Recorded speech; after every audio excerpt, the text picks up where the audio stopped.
Greetings, guest. Welcome to the Patriarchy, where we explore cinema classics fueled by predictive Hollywood programming and unpack how our favorite characters in cinema got egg all over their faces.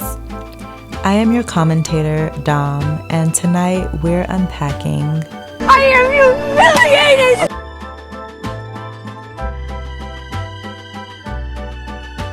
If you are subscribed to this channel, or if you're not a subscriber and clicked on the video because of the title, first, welcome. And second, I know you're here because you've seen and read that viral Vogue article by now titled, "Is Having a Boyfriend Embarrassing Now?" written by Shantae Joseph. My short take on the article is the title can be a bit misleading. And although it was just an opinion piece, I expected a bit more depth, as the article is really not about overall being in a relationship with a man is embarrassing, although yes, with the wrong man it absolutely is, but the piece really focuses on the move to more discreetness when it comes to online relationship transparency, and how collectively women are more apprehensive than ever to post their boyfriends on their social media platforms for various reasons. One being the evil eye. More and more people are becoming spiritually enlightened, and yes, it is possible to be cursed by others with word curses and evil glares. Some don't like seeing others in happy relationships and will envy you for it. The other reason is because the wrong man really will embarrass you publicly, and people are now opting to take their L's in silence. Like, look at what happened to the wizard Liz. One minute they're doing these lovey-dovey couple Q&As, and the next there is this entire cheating scandal because he was reckless. The article states there's been a pronounced shift in the way people showcase their relationships online. Far from fully hard-launching romantic partners, straight women are opting for subtler signs, a hand on a steering wheel, clinking glasses at dinner, or the back of someone's head. But enough about the article. If you haven't read it yet, it's linked below. But this article and its provocative title and seeing all of the commentary surrounding it inspired me to make a video about the most embarrassing boyfriends in film. And we're not talking mildly and annoyingly whiny ones like Andy's boyfriend in The Devil Wears Prada. We are talking about men in film who ingloriously knocked their women far off their pedestals in front of the entire world. First up, Jeff Gillooly, Tonya Harding's ex-husband turned boyfriend from iTonya. First off, a disclaimer, the film iTonya is based loosely off a true story about the life and career of American figure skater Tonya Harding. And this narrative is solely based on the events shown in that movie. Have these events been embellished? Maybe, we'll never know. But Tonya Harding met Jeff Gillooly when she was only 15 years old in an ice skating rink. That was her boyfriend, her first love, the first guy that ever told her she was pretty. And Jeff had to have seen in Tonya what the world would eventually see, which was a badass figure skating future champion athlete. So he marries her young, is immediately abusive, and she's used to this toxic family dynamic because her mom was also abusive. Yet, despite this feral environment that she's in, she perseveres, makes history as the first American female athlete to complete 2 triple axel jumps in a competition, and goes on to become an Olympic champion, finishing 4th place in the '92 Winter Olympics. And even though she was 4th and was obviously disappointed by that, I mean, come on, that's a major accomplishment to even compete in the Olympics in the first place. But throughout all this, Jeff can't keep his hands off her, and not in a good way. So she divorces him and starts living a normal life as a waitress. I look like someone who had a way out of this shit and fucked it up. But Tonya's former coach Diane sees another opportunity, a second chance for her, and convinces her to start training again, this time for the '94 Winter Olympics. And Tonya, for whatever reason, decides to invite the 2 most toxic people back into her life to go on this journey, her mom and her ex-husband, Jeff Gillooly. Now, if your man hangs out around dumb guys, he's probably also a dumb guy too. You know, not to be a bragger or anything, but had I told Jeff, you can do better, man, no one would be talking about the two of them today. So Jeff and his friend Sean, and Tonya was in on it too, okay? She wasn't some pristine princess, but they decide to try and spook her biggest competition, Nancy Kerrigan, by sending her death threats. According to the film, which may be true or not true, what would happen next, Tonya knew nothing about.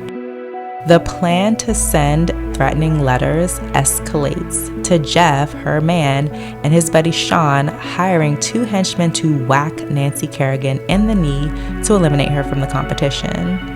After the infamous attack,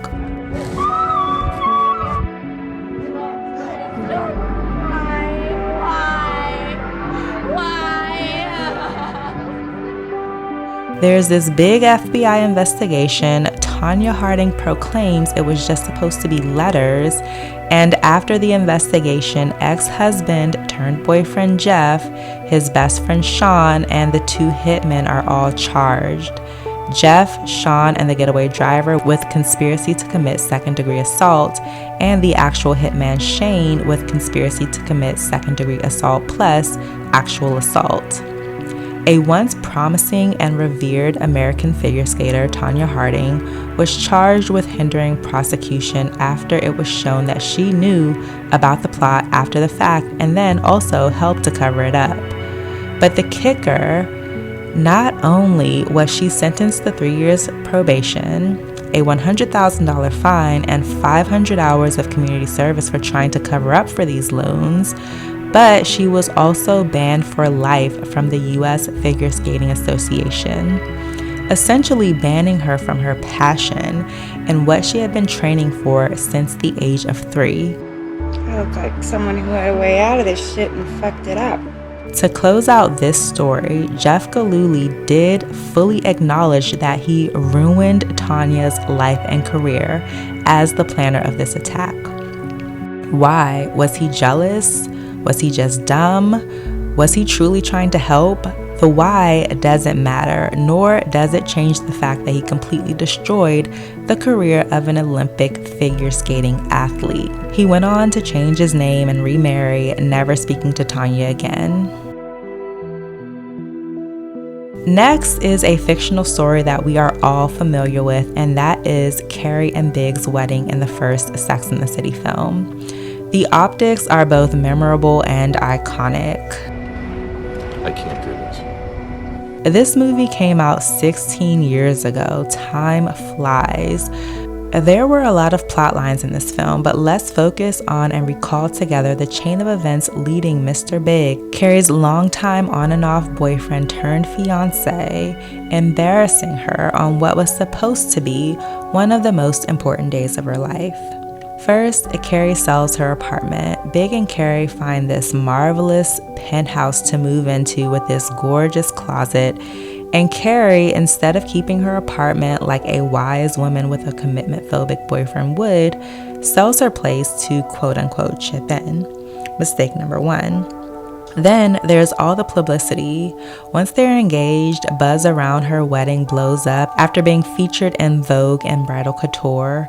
And because of all this buzz and the Vivienne Westwood dress, Carrie then opts to plan this large and elaborate wedding at the New York Public Library, yes, simply because of the dress. Mr. Big gets anxious, and one little off-the-wall comment from Miranda spooks him, causing him to call Carrie on the phone and cancel the wedding literally right before they were supposed to walk down the aisle. I am humiliated! Last up, let's talk about Norman Maine and A Star is Born. This movie has been remade several times, and I prefer the original 1937 film to all of the musicals, but the story is still the same no matter how many times it's retold. Esther, soon to be Vicki Lester, moves to Hollywood to be an actress and keeps hitting roadblocks until she meets Norman Maine, who's already very established in his career. Norman is drawn to Esther's innocence and plays a huge role in getting her her first big break, immediately projecting her into Hollywood stardom. The two marry secretly because they are truly in love, but as Esther or Vicky Lester's career is blossoming, Norman is taking a hit and becomes a bit washed up. No one wants to work with him. And this causes him to start drinking even more than he already was. One fateful night that should have been a big moment in Vicky's career, receiving her first Academy Award, the moment is stolen as Norman stumbles into the ceremony late and drunk, stealing her spotlight on stage with his belligerent mumblings, and he also accidentally slaps her in the face in front of all of her peers in his drunken, inebriated state. How embarrassing. But this really was a sad movie to watch. It's filled with lessons on ego and pride, but also sacrifice.